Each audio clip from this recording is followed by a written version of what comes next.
ఈరోజు చేసుకోబోయే అల్లం రసం ఎలా ఉందో ఇంట్లో ఒకసారి చూసేద్దాం. హాయ్ అండి, welcome to my world. My world అంటే కిచెన్ అయిన ప్రపంచం. ఈరోజు నేను చేసిన అల్లం రసం దగ్గులు జలుబులతో ఉన్న వాళ్ళందరికీ బాగా పనిచేస్తుందండి, జ్వరాలతో. ఎందుకంటే ఈ దగ్గులు జ్వరాలు రంపులు వచ్చినప్పుడు ఘాటుగా పుల్లగా ఉన్న ఈ అల్లం రసం వేడివేడి అన్నంలో వేసుకొని తింటే నాలుగుకి చక్కగా రుచి తెలుస్తుంది. చాలా బాగుంటుంది అన్నమాట. మనం చెప్పుకున్న అల్లం రసం యొక్క ఇంగ్రీడియంట్స్ చూద్దాం ఏంటో. అల్లం వచ్చి 2-2.5 ఇంచీలు వేసుకోండి. అలాగే ఎల్లుల్లిపాయలు 10-12. మీకు ఘాటు తినే వాళ్ళు అయితే 10-12 వేసుకోవచ్చు. ఘాటు తినడం పిల్లలు ఉన్న వాళ్ళు ఎవరైనా సరే ఒక 8-6 వేసుకోండి, సరిపోతుంది. ఇప్పుడైతే అల్లము వెల్లుల్లి వేస్తున్నాను నేను.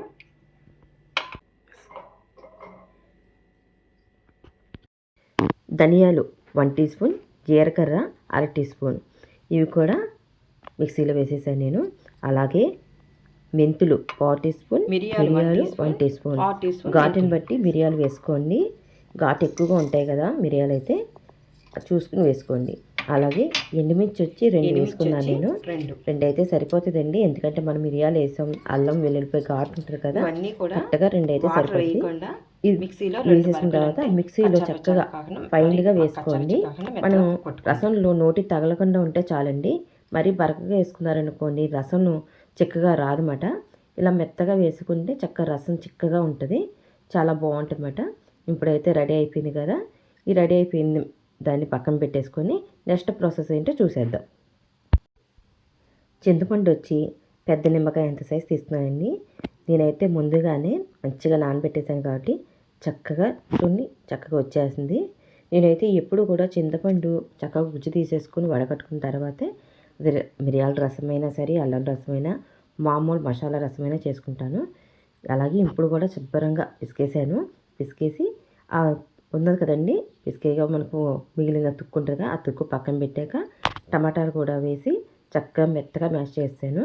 మీరు మ్యాష్ చేయడం కష్టంగా ఉంది అనుకుంటే కనుక మనకి ఉల్లిపాయలు టమాటాలు మనం కట్ చేసుకుంటాం కదా, ఇలా తిప్పుకుని దాంతో కూడా చేసుకున్నా సరే ఇబ్బంది లేదు. మనం చింతపండులో వేసినప్పుడు దాన్ని మ్యాష్ చేసుకుంటే సరిపోద్ది. ఒకవేళ కాదు అనుకున్నప్పుడు ఇలా టమాటాలని మనం నిమ్మకాయలు రుద్దుకుంటాం కదా, అలాగ చక్కగా ఇలా నేలకేసి ఇలా రుద్దితే గుండ్రంగాను మనకు చక్కగా మెత్తగా అయిపోతుంది. కాబట్టి ఈ రకంగా కూడా మనకు చేసుకోవచ్చు. ఎందుకంటే టమాటా కొంచెం గట్టిగా ఉంటుంది కదా స్టార్టింగ్లోనే, అందుకని మెత్తగా చేయాలంటే కష్టం. అలాంటప్పుడు ఆ రకంగా చేసుకోండి. మీకు 2 రకాలు చెప్పాను కదా, 2 రకాలు ఏది ఈజీగా అయితే ఆ రకంగా చేసుకోండి. ఇప్పుడైతే నేను చేత్తోనే చేస్తున్నానండి. ఇలా చేత్తో గట్టిగా నొక్కాను. కానీ నాకు ఎప్పుడు కూడా నేను ఈ రసం చేసినప్పుడు ఆ టమాటాలు ఉల్లిపాయలు కట్ చేసిన దాంట్లోనే నేను తిప్పేస్తాను, ఈజీగా అయిపోతుంది. తర్వాత ఇందులో పిసికేస్తాను అన్నమాట. ఇదిగో చూసారా, ఈ రకంగా అన్నమాట. చూసారా, మనం మెత్తగా చేయడం వల్ల ఈ రకంగా స్పీడ్గా అయిపోయింది. తొక్కలు వచ్చేసినాయి చూసారా, అలా చూడండి, ఈ రకంగా రావాలి. మనం ఇప్పుడు స్ట్రైనర్లో వేసుకొని సపరేట్ చేసేసుకుందాం. చూసి ఈ తుక్కు సపరేట్ చేసుకోవచ్చు. ఇదిగోండి, మనం పచ్చిమిరకాయలు పల్లీలు వేపింది ఉంటుంది కదా, దాంట్లోనే వేసుకోవచ్చు.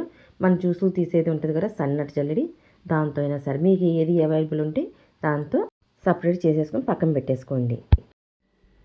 చింతపండు టమాటా చక్కగా మ్యాష్ చేసి రసం తీసి పిండిన తర్వాత ఎలా ఉందో చూపిస్తానండి.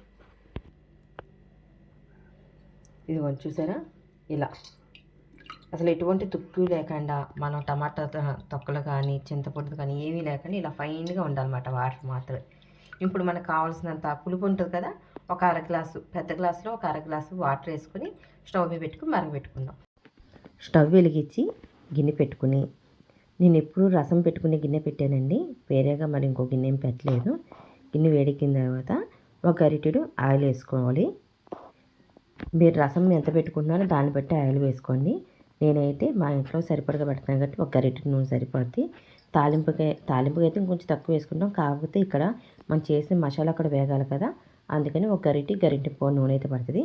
ఆవాలు వేసి ఆవాలు చిటపట అన్న తర్వాత జీలకర్ర, అలాగే 2 ఎండుమిర్చీలు కట్ చేసుకొని వేసుకుని 2 రెమ్మలు కరివేపాకు, ఇవన్నీ చక్కగా వేగిన తర్వాత మనం రెడీ చేసి పెట్టుకుని మసాలా వేసుకుందాం. తాలింపు అయితే చక్కగా వేగాలి. తాలింపు వేగితేనే టేస్ట్ బాగుంటుంది అన్నమాట, సువాసన రావాలన్నమాట.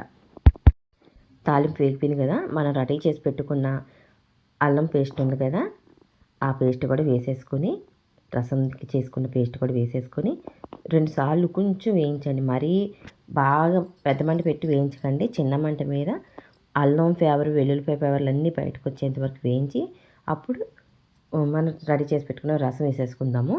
ఎందుకంటే మరీ ఎక్కువసేపు వేయించినా సరే ఇప్పుడు అల్లం వెల్లుల్లిపాయ పేస్ట్లు ఇవన్నీ మాడిపోతే మనం ఇంత కష్టపడింది కూడా ఏమీ ప్రయోజనం ఉండదు. అందుకని చూసారా, ఇంతే చాలండి. ఇంతకు మించి ఎక్కువ వేయించకండి కూడా. ఒక్క 2 నుంచి 3 నిమిషాలు వేయించండి సరిపోతుంది. వేగి మంచిగా అరోమా బయటకు వస్తుంది. ఇప్పుడు రెడీ చేసి పెట్టుకున్న చింతపండు వాటర్ ఉన్నాయి కదా, అవి కూడా వేసేసుకుందాము. వేసేసుకొని 1 టీ స్పూన్ కారం, 1/4 టీ స్పూన్ పసుపు, రుచికి సరిపడినంత సాల్ట్, ఈ 3 వేసేసుకొని మిక్సీలో మిగిలిపోయి ఉంటుంది కదా, అందులో కూడా ఒక చిన్న గ్లాసుడు వాటర్ వేసుకొని చక్కగా ఇలా చెంచాతో కలిపేసి ఆ వాటర్ కూడా వేసేసుకుందాము. ఇప్పుడు చక్కగా కలిపేసుకొని ఒకసారి ఉప్పు సరిపోయిందో లేదో చూసుకుందామండి. ఉప్పు సరిపోయింది. చక్కగా మరిగిన తర్వాత అయితే ఎలా ఉందో మీకు చూపిస్తున్నాను. చక్కగా ఒక్క 10 నిమిషాలు మరగబెట్టండి సరిపోతుంది. చూసారా, చక్కగా పొగలు వస్తూ సువాసన బయటకు వస్తూ చాలా బాగుంది. ఇప్పుడు ఇలా చూస్తుంటే ఏమనిపిస్తుంది మీకు? వేడివేడి అన్నంలో ఈ రసం వేసుకుని ఎప్పుడెప్పుడు తినాలనిపిస్తుందా? ఇంకెందుకు ఆలస్యం? ఏమీ లేదండి, ఇంట్లో ఉన్న అన్నీ కూడా చక్కగా మిక్సీలో వేసుకొని బరకగా చేసుకొని చింతపండు గుజ్జు అది వేసుకొని ఒక్క 10 నిమిషాలు మనం మరగబెట్టుకుంటే చాలు, రెడీ అయిపోతుంది. ఈ రెడీ అయిపోయిన దాన్ని వేడివేడి అన్నంలో చక్కగా ఆస్వాదిస్తూ తినడమే. మనం చేసుకున్న అల్లం రసము ఇలా ఉందో చూద్దాము. ఇంకొంచెం రెడీ అయిన తర్వాత అల్లం రసం ఇలా ఉందండి. గొంగుమలాడుతూ ఘాటుగా పొగలు కక్కుతూ ఎంత బాగుందో చూసారా. వేడివేడి అన్నంలో ఈ రసం వేసుకుని తింటే జ్వరాలు దగ్గులతో ఉన్న వాళ్ళందరూ కూడా నోటికి రుచి తగిలి జిమ్ అనిపిస్తుందన్నమాట. మా ఇంట్లో కూడా బాబుకి జ్వరము దగ్గు రొంప ఉందండి, అందుకే చేసి పెట్టాను బాబుకి. దీంతోనే అన్నం అంతా తినేసాడు కూడాను, ఇంకా కూర కూడా వేసుకోలేదు. ఎప్పుడు టమాటా రసం, చింతపండు రసం చేస్తే ఒకే రకం తినలేరు కదా ఎవరైనా సరే. ఇలా ఒకసారి చేసి పెట్టండి, వాళ్ళకు కూడా టేస్టీగా ఉంటుంది, తినాలనిపిస్తుంది. నేనైతే ఈరోజు చేసి పెట్టాను, మీకు కూడా చేసుకుంటారనుకుంటున్నాను.